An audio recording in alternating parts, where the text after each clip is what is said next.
those of you that are joining online, thank you. I'm sure you can hear me. Thank you. But most importantly, sit back, relax, just like I said. We have someone in our midst. We'll be introducing him a bit later. Trust me, you need to listen to him.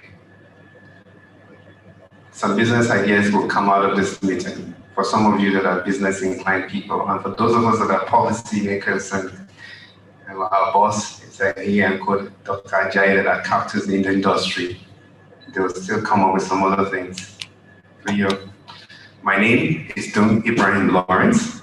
I'm the secretary, acting as secretary for Abuja chapter. I feel so fortunate. In our midst is Mr. Ehim Bazui. See that man here? He's actually a doctor, but he doesn't like all those titles attached to his name, so don't take him for granted. He's unassuming, he's a seasoned geologist, he's an examiner, he's an ambassador of NAPE in so many capacities. He works with Ajib Oil, he's a geologist. Itayi, please can you wave to us a bit? Thank you. That's our chapter coordinator. And then we'll also have in our midst Dr. Ajayi. She's a geologist too. She has worked with geological surveying for many years, and now she is doing her own thing. When you are looking for swell tests and all of those properties things, go to her. She's a go-to person. Dr. Ajayi, can you please wait? Then we have Ima, my person. He's a geologist too. So, since he also worked with Highly Oil, I won't give you his joke here. He'll come and tell us himself in a bit, all right? So, we'll do self-introduction a bit.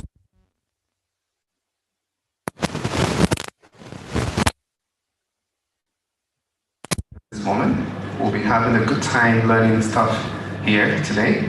Help us to have a good run, and then help us to also have something to take back home with us, to be able to apply it to our work and to our business. Let's pray in Jesus' name.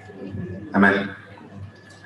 All right, without too much ado, I'll call Ima for safety brief. First, safety first. So Ima, you got 5 minutes to tell us the dangers. All right, thank you, Brian. Good afternoon, everybody. I'd like to welcome, on behalf of NAPE, welcome every one of us to our very first physical NAPE technical meeting since after lockdown. It's good to be here again. It's good to see you physically again. So without wasting much of our time, I'll just go ahead with safety brief. We have been informed that they have no planned drill. So in case the alarm goes off, we have 2 exit points. We have the door by your left and also another exit door by your right.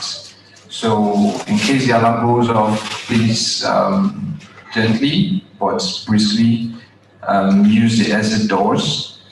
I'm sure the muster point is through this door.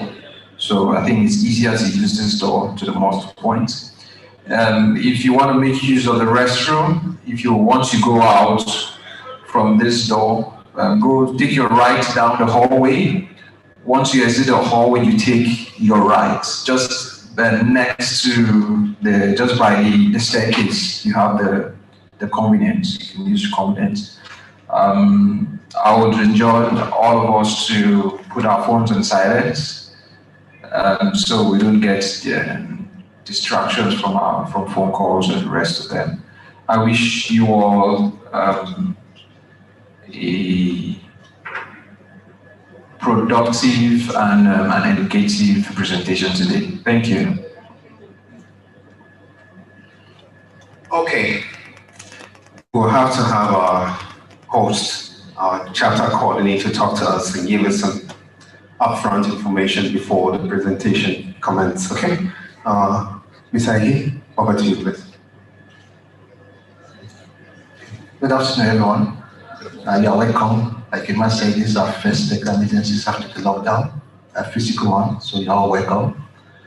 I know that the president, Dr. Geoscientist, FNAP is online, and also the president-elect is also online at FNAP. And I also noticed that this Abuja Oyibamiji, the one-time president and also a chapter coordinator, is online. You are welcome. At the end of this meeting, well, our hope is that the president will be giving us a closing remarks. It's an interesting topic we'll be listening to. We all know that the bid round has submitted, documents have all been submitted since 2020, but still we've not been able to have any formal agreements. So we also want to be talking to us about the challenges and lessons that we could learn from this as a nation. So I want us all to pay attention and be able to be equipped for the future. Once again, thank you. Thank you, sir.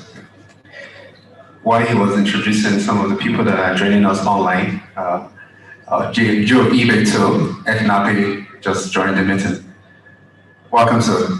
And I also missed out one person, Ayo, our publicity secretary. He's joining online too from somewhere around the world, Canada or US, so it's in the field. So Ayo, thank you. Without too much ado, Ekenedilichukwu will be talking to us today. He is a senior seismic interpreter. He has a BSc degree in physics/geology and an MSc in applied geophysics, both from the University of Nigeria in Nsukka. He started his career as a borehole geophysicist, interned in 2002 with Degeconek Consult Nigeria Limited. Sorry, sir, can you come over here? I'd like to have you here in camera so they will know that I'm the person I'm talking about before we even start. Yeah, good. So that's like a citation, no? All right. In the Degeconek Consult Nigeria Limited, Maiduguri. So that's the person I'm talking about, Borno State. He briefly worked with Diamond Bank as an international payment representative within the Treasury unit before joining Degeconek as a geoscientist. Did I get it right? Degeconek. Okay, good. Conek. All right. So that's like a jail-breaking kind of a name. In 2010, he currently works in the Assets Evaluation Department as a seismic interpreter, specializing in reservoir characterization, generating property maps, and seismic attributes. He was also an integral member of the team that worked on marginal fields for the former Department of Petroleum Resources on the 2020 Marginal Field Bid Rounds. He is also actively involved in hydrocarbon assets project management and has been managing the providing advisory to several lending institutions and investors. You see why I told you some people will go out with business ideas? These are the kind of people you need to talk to if you have some money to put in this kind of business. Ekenedilichukwu, he is not just limited to what I've just said about him. He'll be telling us some more, but I want to keep it here and give him the podium. And then we're going to deep dive into the topic of the day. Over to you, sir. Yeah, thank you very much. As mentioned, my name is Ekenedilichukwu, and we are quite delighted to have been invited by NAPE Abuja chapter to speak at this month's technical for business meeting. Degeconek as a company is uniquely placed to speak on this topic because we were engaged in the process of the Marginal Field Bid Round, and then we did some job for the former Department of Petroleum Resources. This particular topic of the day is very, very relevant, and that topic is the 2020 Marginal Field Bid Round, challenges and lessons for the future. The outline of my presentation is as follows: the introduction, the bid requirements, the challenges, lessons for the future, and then conclusion. The 2020 Marginal Field Bid Round held between June and September 2020. About 650 companies indicated interest in the bid round. Well, at the end of the day, 156 companies emerged successfully in the bid process. And then the general objectives, very laudable, are as follows: to grow national production capacity. Currently, our OPEC quota is around 1.7 billion barrels per day, and we're not meeting up to that particular target. So this kind of laudable bid round was meant to grow our production capacity to be able to meet up to the OPEC quota and also help the Nigerian economic growth. The next one was increase Nigeria's oil and gas reserves base through aggressive exploration and development efforts. You see that when such kind of bid round comes and you're able to win successfully, you will be engineered to get more out of the field, explore more, produce more. So you see that a lot of activities will be going on with regards to exploration so that you can squeeze as much as possible out of the field that you have bid for or you won. So you see that exploration activities is going to increase as a result of this kind of bid round. Next, reduce cost of production. Like if you have a cluster of fields, they could decide to have a central processing facility, in the sense that they don't need to start building individual facilities within that field. So by so doing, the cost of production is reduced. Then also provide opportunity for portfolio rationalization. Like if in your acreage you have several fields, you could decide to rank them and then streamline the activities to focus on those ones that you can produce and make something out of it, and put the rest into the big basket of the regulators. So you have to streamline your activities into those ones you are already ranked, and then put the rest out for bidding with the regulators. Then promote indigenous participation in the sector, thereby fostering technology transfer. Now, if you look at the 2002 to 2003 Marginal Field Bid Round, you see that 24 companies were successful, and then most of them are in production currently. And some of them have gone beyond the portfolio assigned to them to become bigger players like Seplat and Watersmith. So you see that such kind of opportunity will help the indigenous players to expand their portfolio, to go beyond what has been assigned to them, and possibly go international. Then they provide opportunities to gainfully engage the pool of high-level, technically competent Nigerians in the oil and gas sector. You see, technically competent Nigerians, highly skilled Nigerians who have a place in the oil and gas sector, even the young graduates who have opportunities. When this kind of big round comes by, you see that opportunities, will be opened in so many places. Then promote common usage of facilities to ensure optimum utilization of available capacities. As I mentioned earlier, when you have such kind of fields, closer together, you are trying to minimize cost by using one common facility. And then when you minimize the cost, you now have the opportunity to even think of expanding your portfolio and then grow further. And by so doing, you're also creating opportunities and jobs, and also the tax payment you are doing to the government will benefit from it. So it's a win-win situation for this kind of big round. Now, the 2020 Marginal Field Bid Round, the timetable was captured in a table with 5 major items. The first item is evaluation of bidders' corporate data submission. In subsequent slides, I will elaborate more on it, but the bidders will submit their corporate information. So the regulatory body, that is the defunct DPR, will subject that kind of information into their own internal process, and then the stage 2 will now emerge, which is announcement of pre-qualified applicants and issuance of field teasers. That is, when they subject into their internal process, they will now pre-qualify the bidders and then give them teasers so that they will be able to nominate fields of interest. So when they give you teasers, you'll be able to nominate which fields do I even go into the proper bidding. Then next is the data prime, the leasing, purchase of CPR, that's competent persons report, and then field specific reports. Then now comes the final bid submission, which took place around 16th of September 2020. Now, the entire bid process is captured in 2 stages. We have the first stage, which is the pre-qualification stage, and the second stage, which is a technical and commercial bid submission. Now, the first stage, which is pre-qualification stage, you pick a form, make a payment of 500,000 naira per field. The next thing is the company incorporation verification.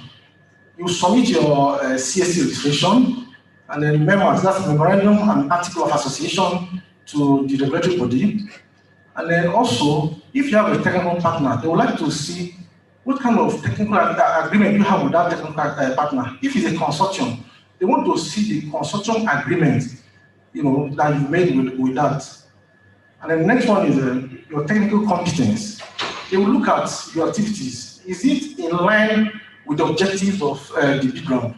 Your activities, is it in oil and gas sector? Then if it's a newly formed entity, as was seen in the bid round, they also look at the promoters of that business, that is, even the shareholders.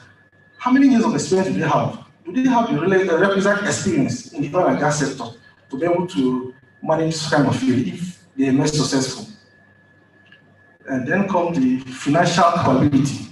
They also check if you are financially capable to manage some kind of field. They also check if you have some tax liabilities, if you are a responsible corporate entity, you pay some tax, or maybe you've engaged in previous activity with the regulatory body, that is the DPR, and they are owing some obligations, that's tax obligations. You now want to come to the back door to come and bid. They'll check your financial capability to be able to catch you. Then after that first stage, they will now pre-qualify the bidders into this second stage, which is the technical and commercial bid submission. Now, the first thing is you pay application fee of 2 million naira per field. Then the next is the bid processing, which is 3 million naira per field. Then the data prime, which is $15,000 per field. That is, you have the opportunity of looking, data prime, you have the opportunity of looking into the particular field you're interested in to see what kind of data they have, the reservoirs, how do they look like, the fluid types, and then quickly make your own judgment. Then the data leasing, you will be able to lease the data, go to your office and interpret. And that one is $25,000 per field. The next is the competent persons report, which is $50,000 per field. And then the field specific report, which is $25,000 per field. I think they were mutually exclusive in the sense that you could buy one and not buy the other. And then when you've done the data prime, data leasing, purchase the competent persons report, you can make your own informed judgment and submit a technical and commercial bid based on your own personal informed judgment, based on those earlier items I mentioned. Then there comes, as you're about to submit, the portal will ask you for signature bonus that you are willing to pay. You not impede the amount that you want to pay in the process. Now, there's another stage that was not captured, but I tried to capture it, which is the post-submission award, that is post-submission. Around December 2020, the successful bidders were notified. And then in January 2021, they were asked to indicate how they want to pay the signature bonus, whether in Naira or in dollars.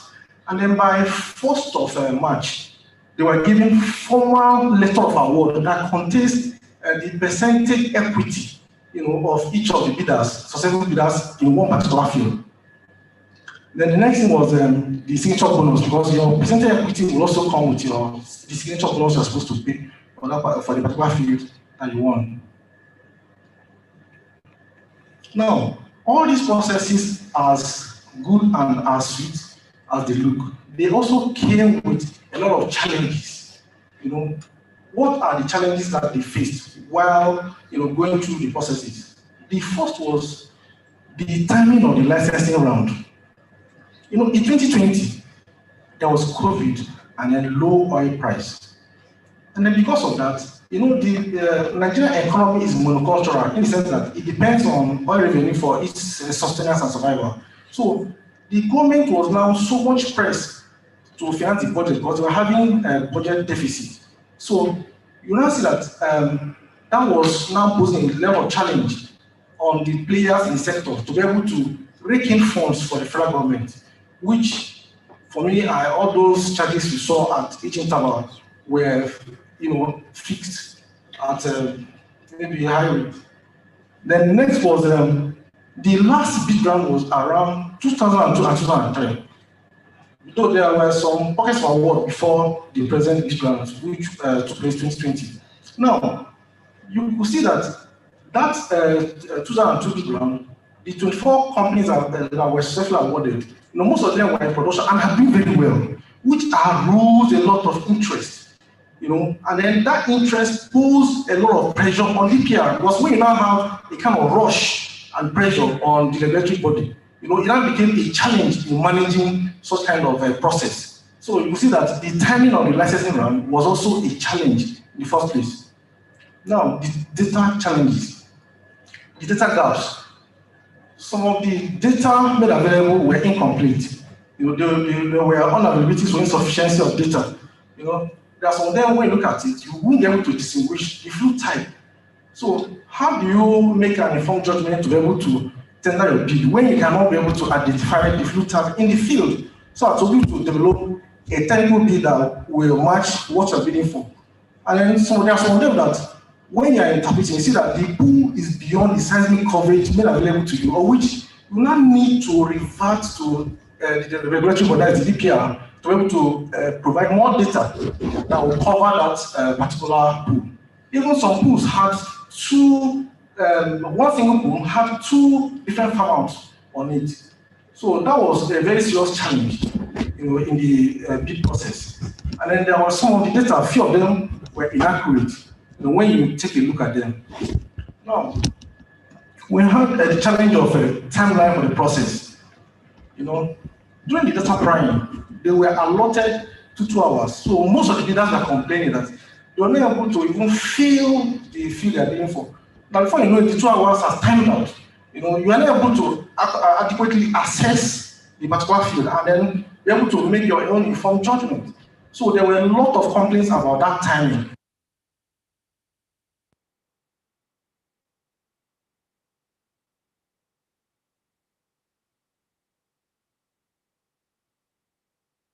The data challenge, they had to also revert to other means, like seeing if they could reach out to the original operators of the field to be able to get more data, to interpret. So, and as you are reverting to both DPR and then trying to see if you can also get data from the original operators, time is passing. Nobody waiting, they are not waiting for you. There is a time allotted for this submission. So they were also under serious pressure, including the regulatory bodies too, because they too were running to meet up with the time allotted for the bid round. So that also placed so much pressure on them.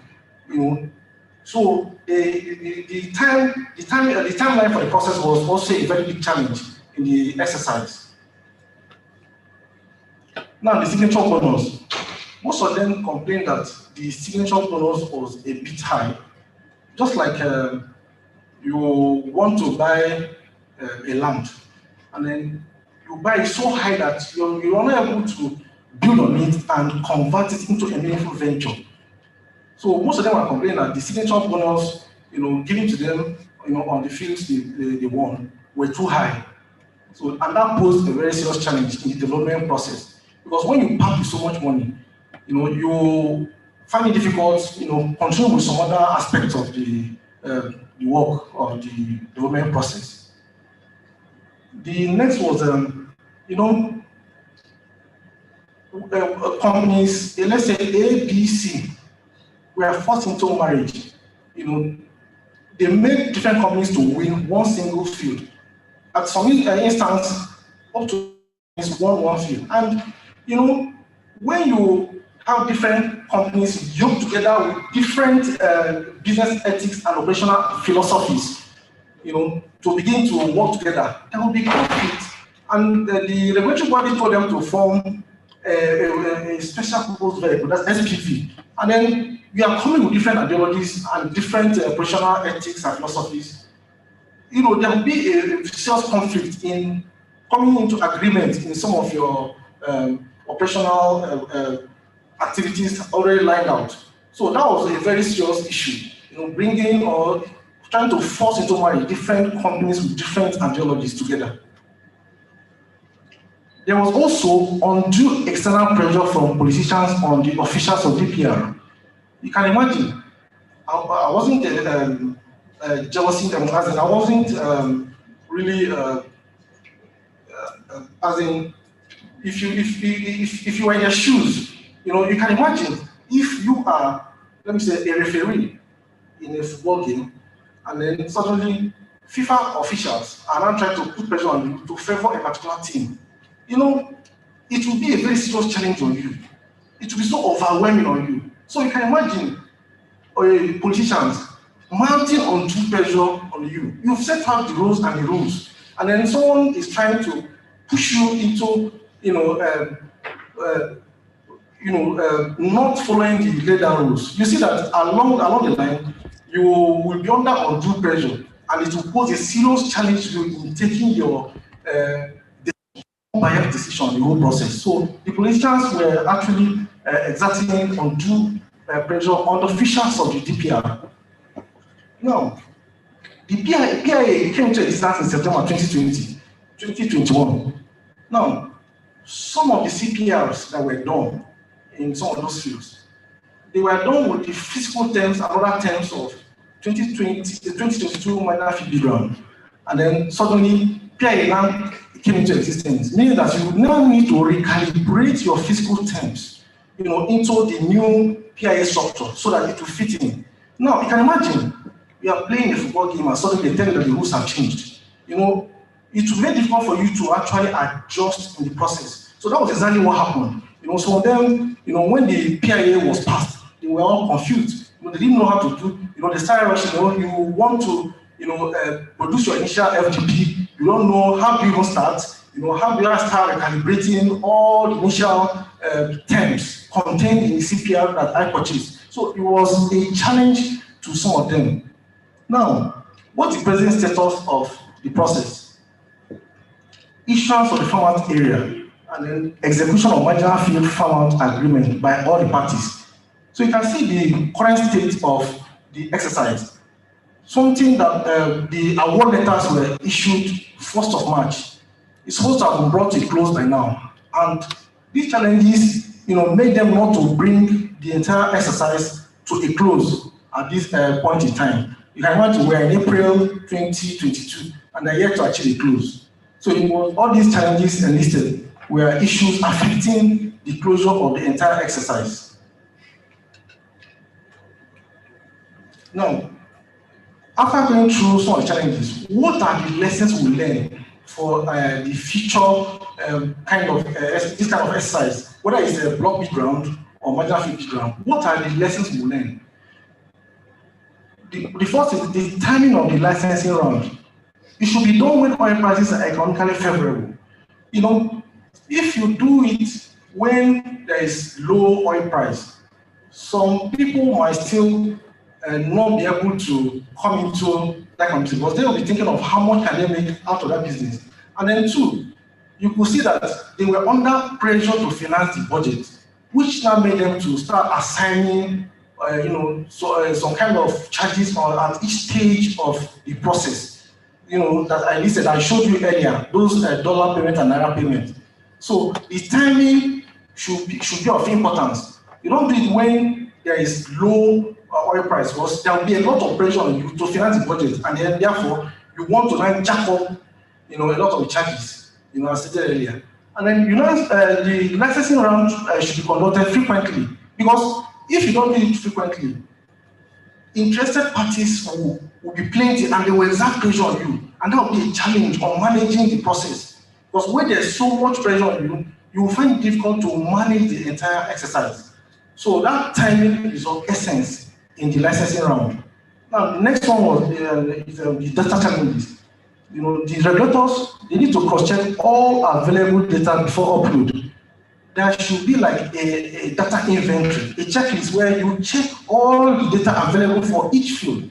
You know, the checklist will help you to know, okay, this other data is incomplete. So you now revert, like as of the former DPR, you know, it was easy for them to revert to the natural data repository to be able to get back to the original operators and then furnish them with the fields, the data available or acquired, you know, in that field. Because the data, I believe, could still be in possession of those operators. They could be in paper form that you just scan, and then if they are lost, you could digitize them, you know, and then the end of the report can contain a very vital information, you know, on the field type, that even if you are not able to know the field type, at least by the time you read the end of the report, you'll be able to, you know, get some vital information. So there should be a data inventory, you know, on each of these, so that when you know that these are the essential data I should have for each of these fields and is missing, you'll be able to revert to the original operators before you now throw it open for the bidding.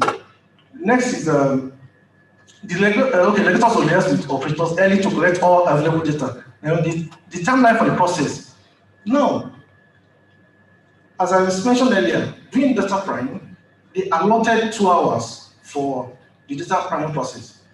You know, you can imagine 2 hours to check a whole, you know, field and data and then make informed judgments to commit such enormous signature bonus. You know, for me, it's exploitative. You know, data priming, I've done data priming, you know, depending on the amount of data available. Sometimes people take like 2 days to do data priming. You know, you can do it in a whole day, but assigning only 2 hours is a very serious issue. You know, you could say, okay, let me give them like 6 hours or 5 hours, so they're able to look at it very well. So assigning only 2 hours of data priming, I feel is actually exploitative at $15,000 for 2 hours.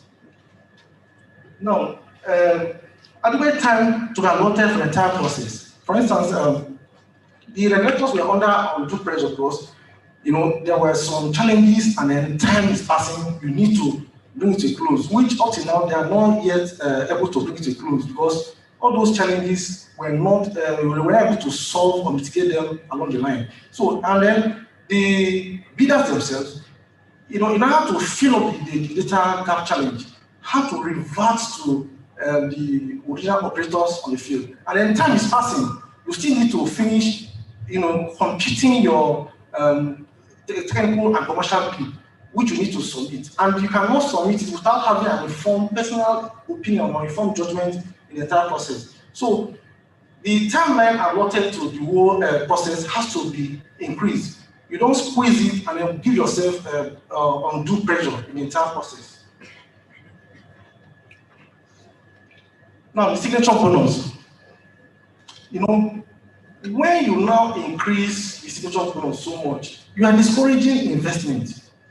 And when you discourage investment, for instance, as I mentioned earlier, you want to buy a particular plot of land to turn into a meaningful venture. You spend so much in buying that land, you may not have enough to develop it and turn it into a meaningful venture. Meaning that when they pay that high cost of high signature bonus, they will not be able to, you know, gather enough funds to be able to bring that into production. So they will now look for a way or alternate ways of raising funds, which will now take time. Then the government will now be losing revenue because by the time they pay their royalties and taxes, you'll be making money. So you gain here or you're losing here. Instead of win-win, let me make the signature bonus a moderate one that they were able to pay, and then speedily they will bring that field into production so that I will also make money from the royalty and then taxes that, you know, will come out of the whole exercise. So they should look into the signature bonus in terms of subsequent future bid round. Now, the push for cleaner energy should be a driver for Nigeria to tap as much as possible before cleaner energy mix will not come in, and then make you not to make so much money into the investment. So when you look at it, you'll be able to at least ask yourself, how do I tap more before the cleaner energy comes into the energy mix? So that should be a driver that should control fixing signature bonus, you know, in future bid round. The next information.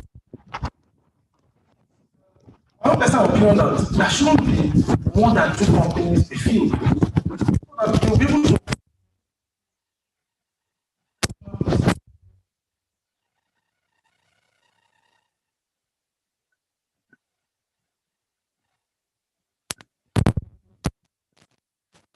companies, you can even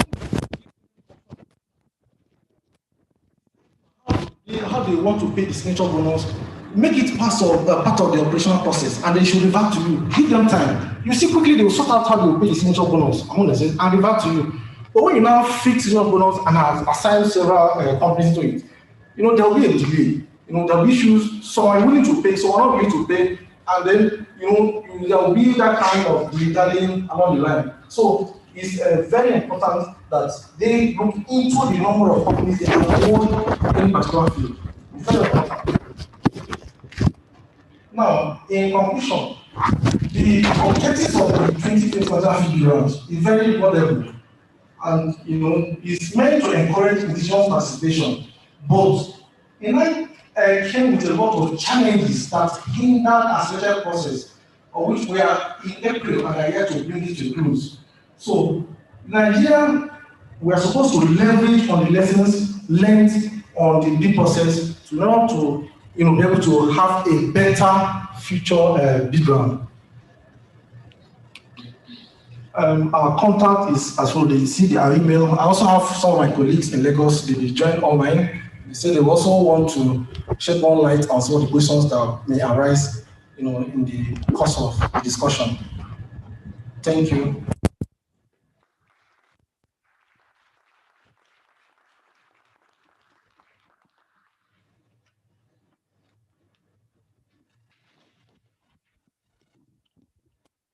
Thank you so much. Okay, he won't be sitting down here while we take questions. You hear those people online. But before then, we would like to acknowledge the fact that this technical meeting was sponsored, and we want to say a big thank you. The chapter coordinator will come up and say more on that sponsorship thing. Thank you so much. Okay, questions and answers.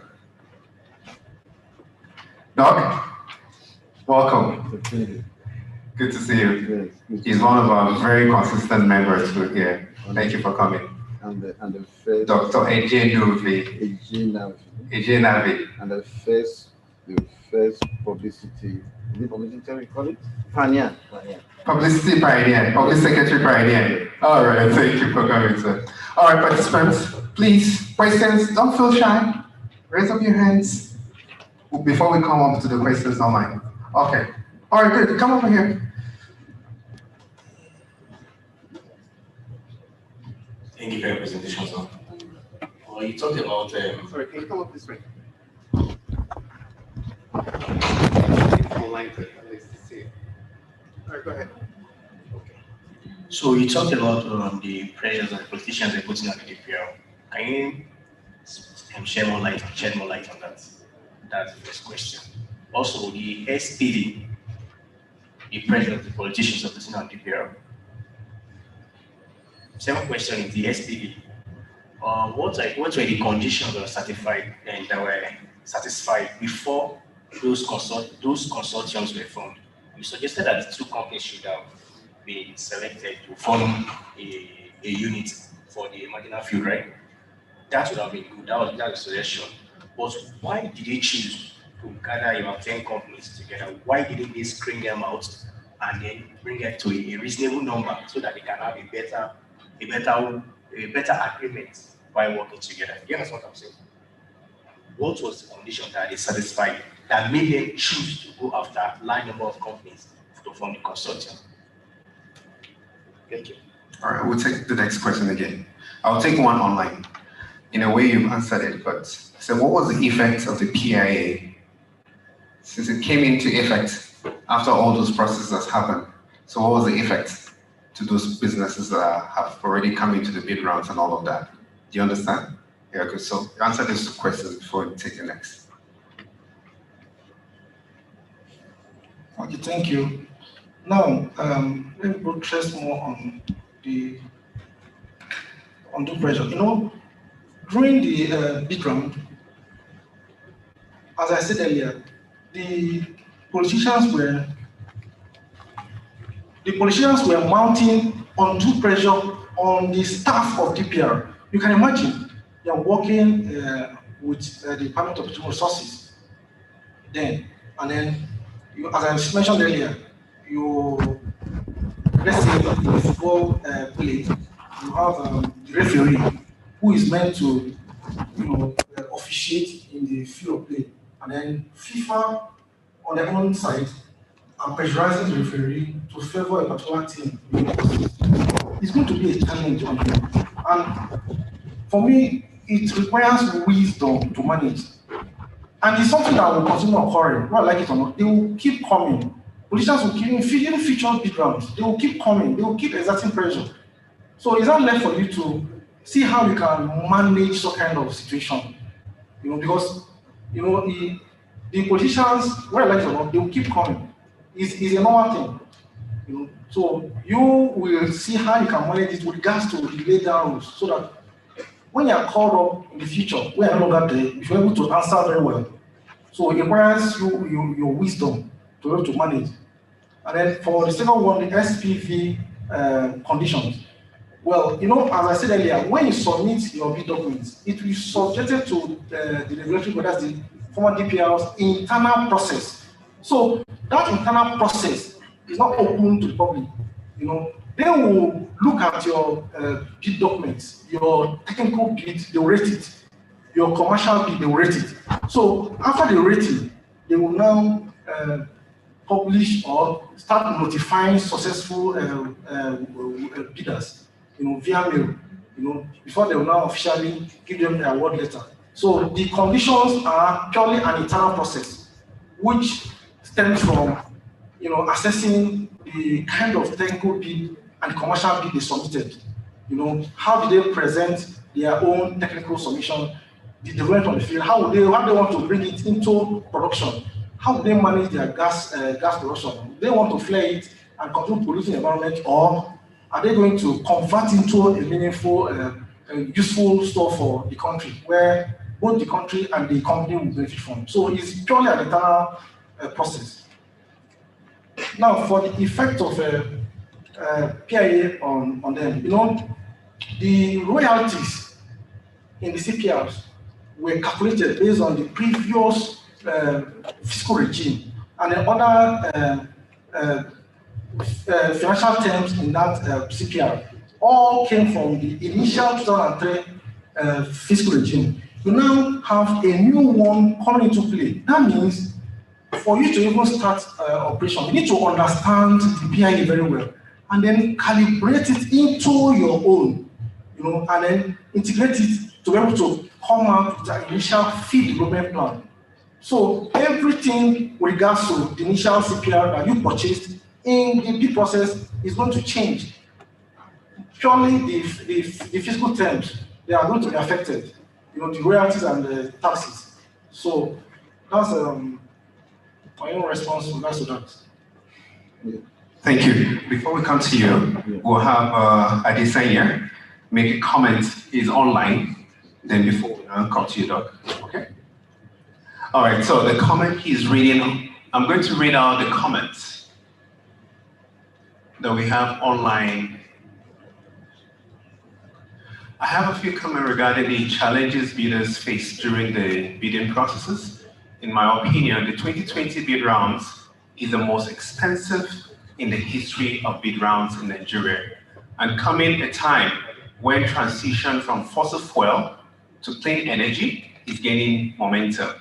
Then secondly, the data gap is huge. Issues because it affected the evaluation of oil and gas in each field. And comment number 3, many of the fields are stranded and no data was provided for the complete evaluation of each of the structure defining the marginal fields. There's a lot of comments. Number 4, the evaluation reports were misleading for some of the fields.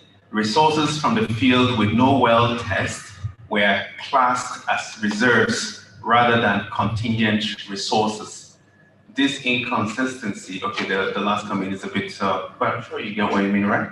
So after you speak, we'll have the MD Degeconek.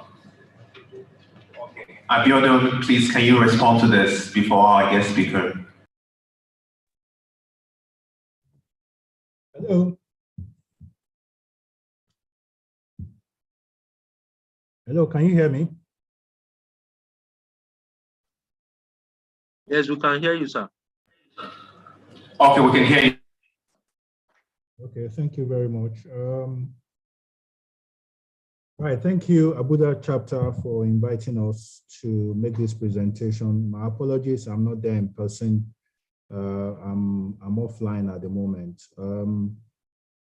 The idea behind choosing this topic and speaking about it is because it's very apt at this moment in time. A lot happened during the bid round. Some of them are quite applaudable, but some of them were also not applaudable. It was a very difficult time as well. There was lockdown, national lockdown, prior to the commencement of the bidding process itself, but a lot of preparations went in.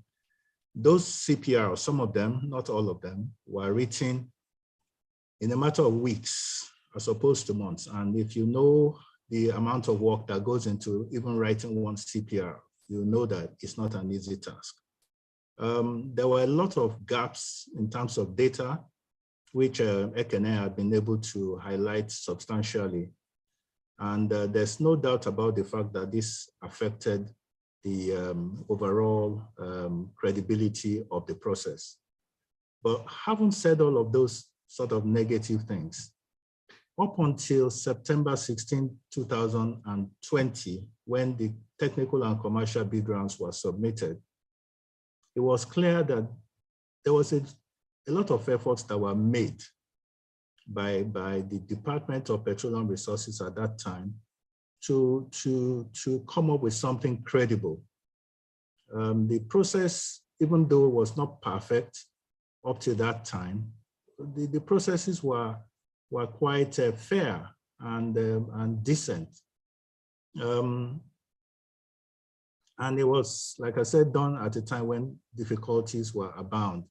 But all those will be taken on board by the Nigerian Upstream Petroleum Regulatory Commission now to ensure that the next bid round, whether it's for block or for marginal fields, lessons learned are taken into account and a much better show is presented. So basically, there was a question about the PIA, the impact of the PIA. Again, like Ekenedilichukwu had mentioned, some of the reports were premised on the existing fiscal regimes for the marginal fields of 2003 agreement. And the PIA came in September 2021, which is like a year after the submissions were made based on the 2003 fiscal regime. And things changed, obviously, or some things will have to change. For example, there's the issue of farm-out debt. Farm-out debt was annulled, was completely removed by the PIA.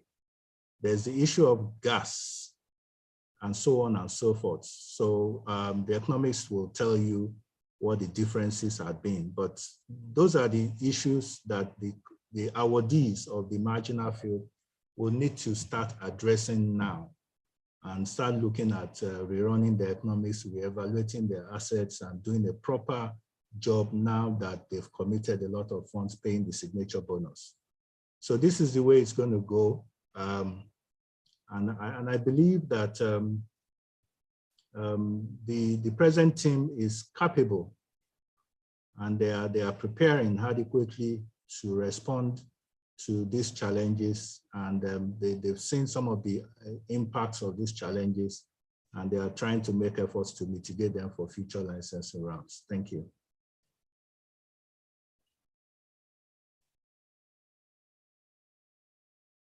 Sorry, if I may just introduce myself. My name is Abiodun Adesanya, and I'm the CEO of Degeconek. Thank you very much.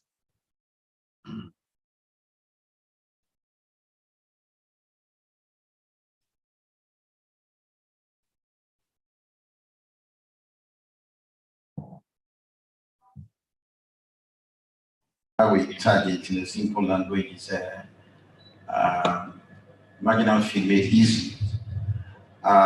Because I remember during I think it was last year precisely when Professor Banjide and some Koka and others were trying to launch the book on marginal field. Actually, it was October 20, and my friends who are also out of the country, all of them I sent to those in America and the US. All right, I want to reiterate on the question the young man asked, because actually bothered me. It may be true, but it cannot be substantiated. When you say undue external pressure from politicians and officials of DPR is an indictment, because it's a challenge, you know, but you can't prove it. There's no politician you can hold responsible and say, yes, we put undue pressure on DPR when they set their, their timeline, they set their regulation, they set everything that has to do, with the marginal field. So I think on that challenge, if you look at it, probably we can use a better language of that because of people who may look at it from that angle. And your company is also a very prominent company as well. That's the way I looked at it, number one. Then number two, you talked about the 2 hours span on the data, right?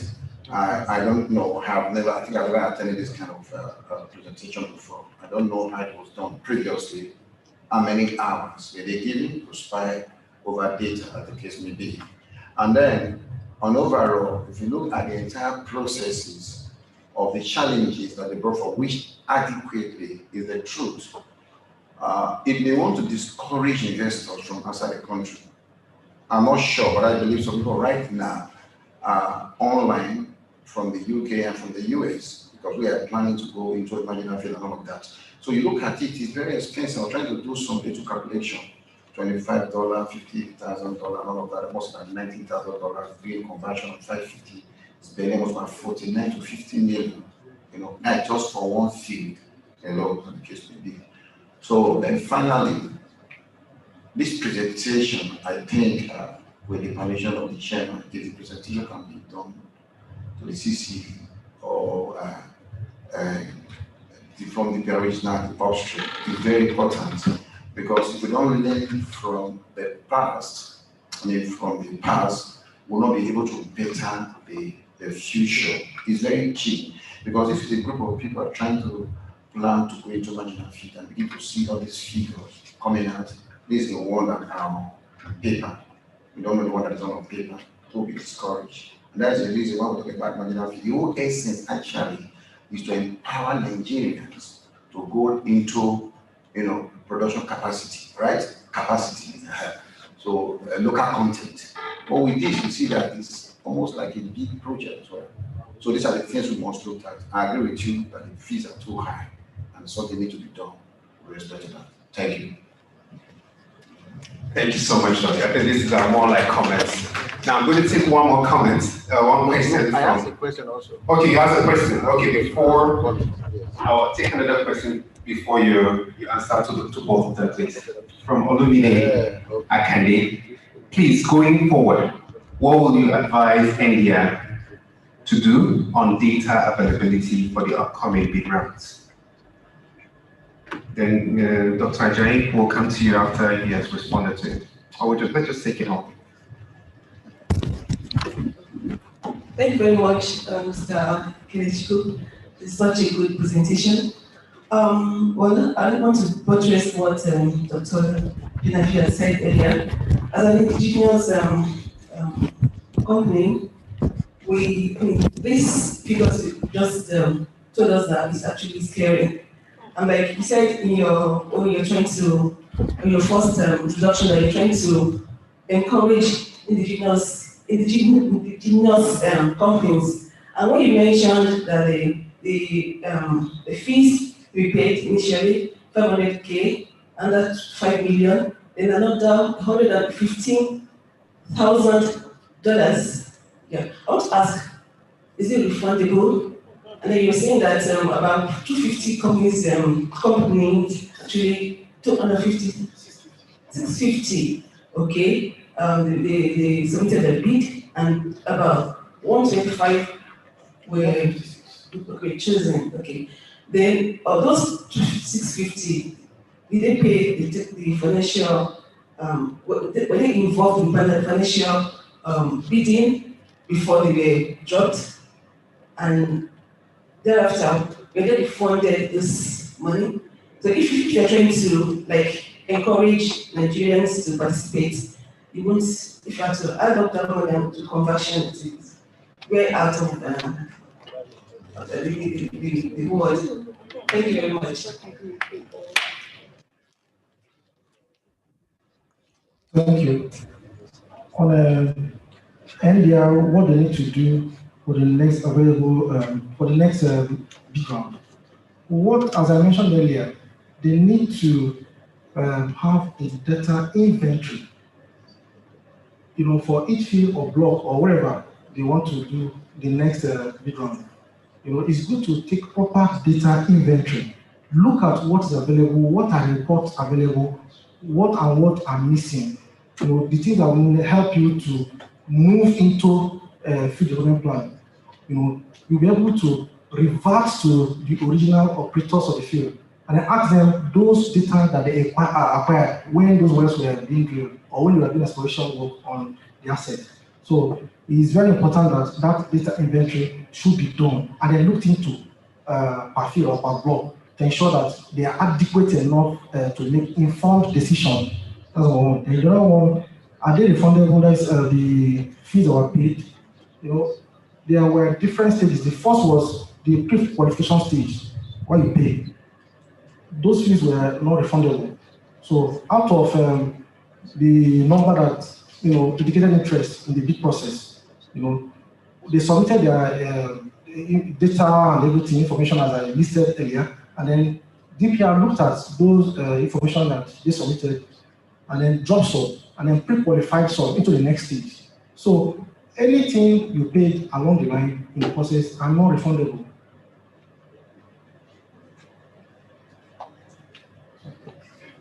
Okay. Am I missing anything?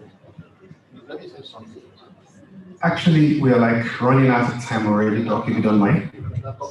Yes, so we can continue with this conversation offline. Thank you. But before you go sit down, we'll be doing this. Come on! People, let's know when people online know that people don't go yet. We'll do a presentation to the speaker and to the company, Degeconek, and then we'll take announcements from the president-elect, also from the president, from Lagos or so, and then we'll run it up. But before then, I still want to acknowledge the presence of our PS. Togosu, she's online. Thank you. All right, please, Dr. Ajayi, come up quickly. It's our traditional in Abuja chapter. Over to you. Well, thank you so much, Degeconek, for this wonderful presentation. Okay, so we have two gifts here from Abuja chapter. I want to really appreciate you for coming, and we have this token for you, presenting to you.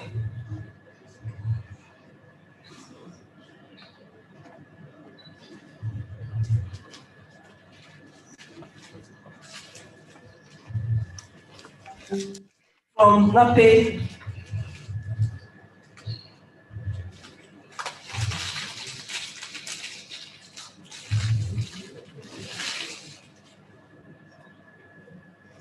So, Nigerian Association of Petroleum Explorationists Appreciation Award presented to Ekenedilichukwu and the recognition of your contribution as a presenter at the NAPE Abuja Technical Meeting, 27 April 2022. Courtesy NAPE Abuja chapter. Thank you.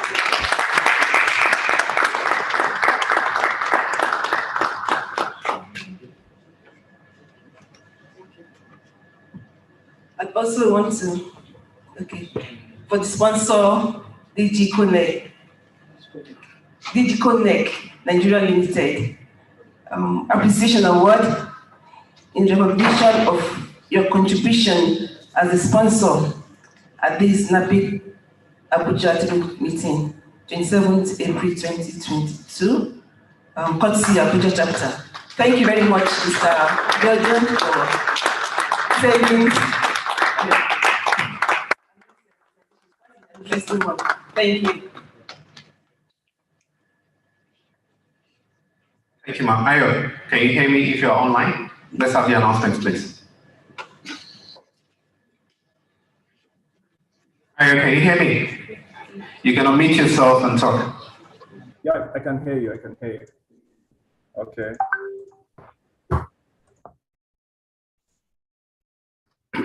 All right. So thank you very much, Ibrahim. Good afternoon, fellow NAPI members and our distinguished guests.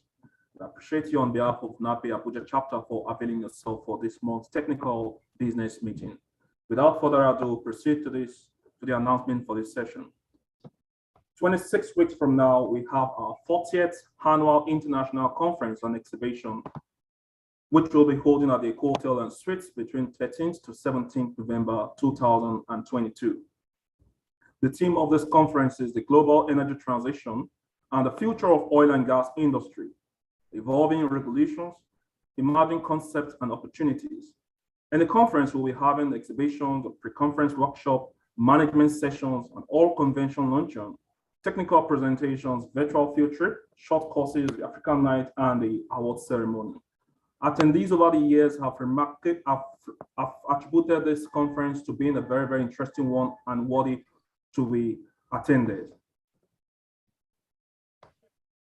In lieu to the conference, we have called for abstract in 7 categories, the sub-themes with the energy transition and evolving regulatory framework, gas development, commercialization, and monetization in the energy transition era, geo-environmental strategies in the energy transition era, new concepts and approaches in geophysics, petroleum system studies and integrated reservoir modeling, new technology application in exploration and production, and lastly, geoscience training in a new energy mix adapting in a changing world. Call for abstract, the submission deadline comes in 3 tranches. The first tranche ends June 30th, 2022. The second, that's for the early bid. The second tranche ends a month afterwards, which is July 31st. And the last tranche for deadline is August 31st, 2022. If you would like to make presentation, abstracts are enjoined to be submitted way before the conference. Thank you. And for NAPI, we have 8 open positions in no particular order. That's for the president-elect, the general secretary, publicity secretary, editor-in-chief, the financial secretary, treasurer, the assistant general secretary, and lastly, the assistant editor-in-chief. If you would like to opt for any positions, kindly meet with the NAPI secretariat. And one of the criteria is people vying for this position have to be up-to-date registered members. Membership dues and the annual membership dues for the organization NAPI. For students, we have it been pegged at 2,000. Active members pegged at 12,000. Associate members pegged at 12,000. And lastly, our corporate members, our membership dues is pegged at 50,000 naira annually. This is from our sister chapter, Warri chapter itself. The technical presentation will be holding tomorrow, 28th April 2022, and the theme as well is potential of CO2 storage in basalt. The case study from CapFix and Walula pilot projects. And the guest speaker is Derek Odundiri from the University of Southampton, United Kingdom. You are kindly enjoined to join in as well. You can see the Zoom link. It's more like a hybrid, just like that for today's meeting. Also, short courses, the NAPI short course. This is holding 5th to 6th May 2022, and we can see the details as indicated on the screen. The course instructor is Dr. Jerome Degeconek. Very sorry if I didn't get that very, very well. Also, this is a call for book donation drive for universities, Geoscience book donation drive for universities. We we make this request to the public. You have great books worthy to be donated to the libraries at universities. You can kindly drop off these great books you have at the NAPE Secretariat, Lagos. Contact people. We have the contacts on the screen there. Jumoke Akinpelu and Abeyua Ogbebo. NAPE Awards 2022. In line with the upcoming International Conference and Exhibition, we have nominations for NAPE Awards, and the nominations comes in the Arrett Adams Award, Ben Osuno Award, NAPE Fellowship Award, NAPE Honorary Membership Award, NAPE YP Award, and the Noella Award, which is the NAPE Outstanding Health Science Lecturer Award. So nominations for these awards is open between now and June 30th, 2022. On the screen, this is the lineup of events for the month of April. Though the month of April is almost wound up, we had that for the UK chapter technical meeting, which is gone. Presently today, which is the Abuja chapter technical meeting. Tomorrow, which is 31st, we are having the Warwick chapter technical meeting. And for Saturday, we have the NAPE YP technical session, Uyo Calabar. Okay, thank you very much. And that is the end of the announcement. Ibrahim, over to you. Thank you. Ibrahim. Great. Yeah, thank you so much. We'll give this time to the President, James Ed FNAPE, to please close for us. Hello, sir. I'm sure you're online, you can hear me. Yes, thank you very much, Ibrahim. I hope everybody can hear me. Loud and clear. All right, excellent.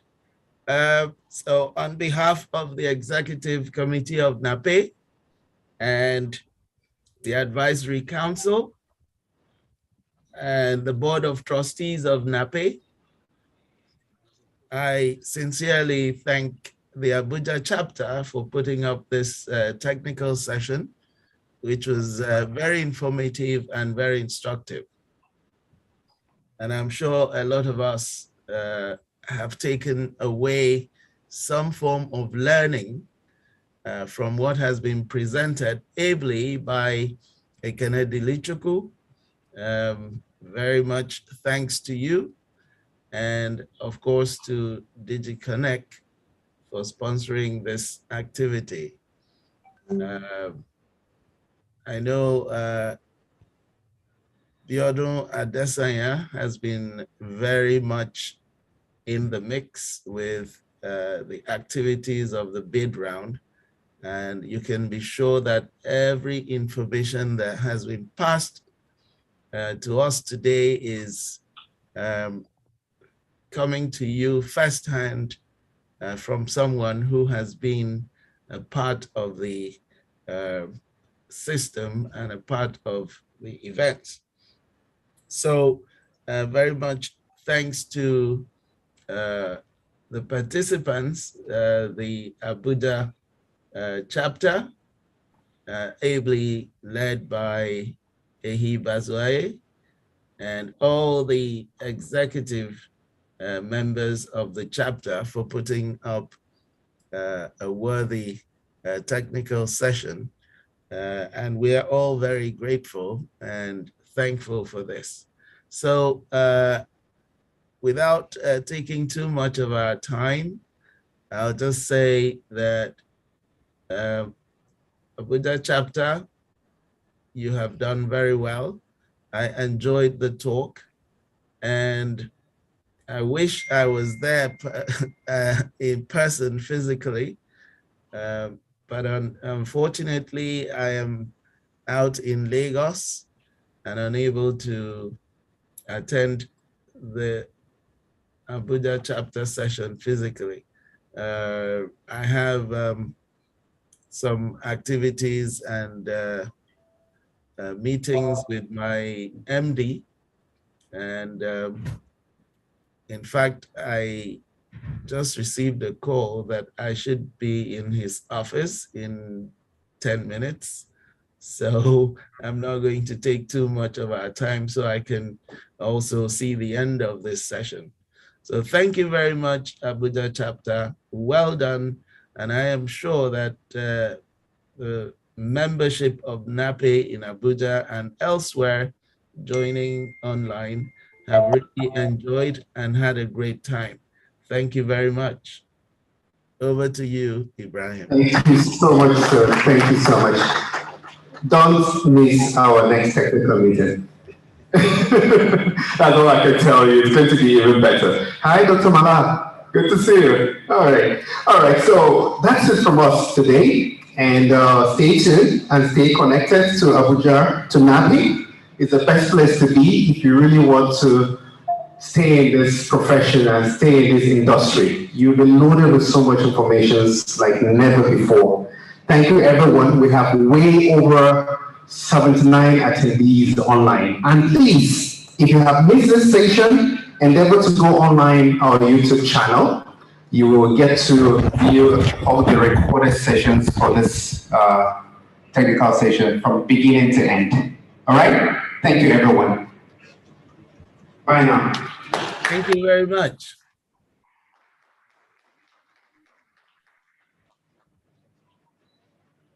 Thank you, President. Thank you, President. Thank you very much, Ahi.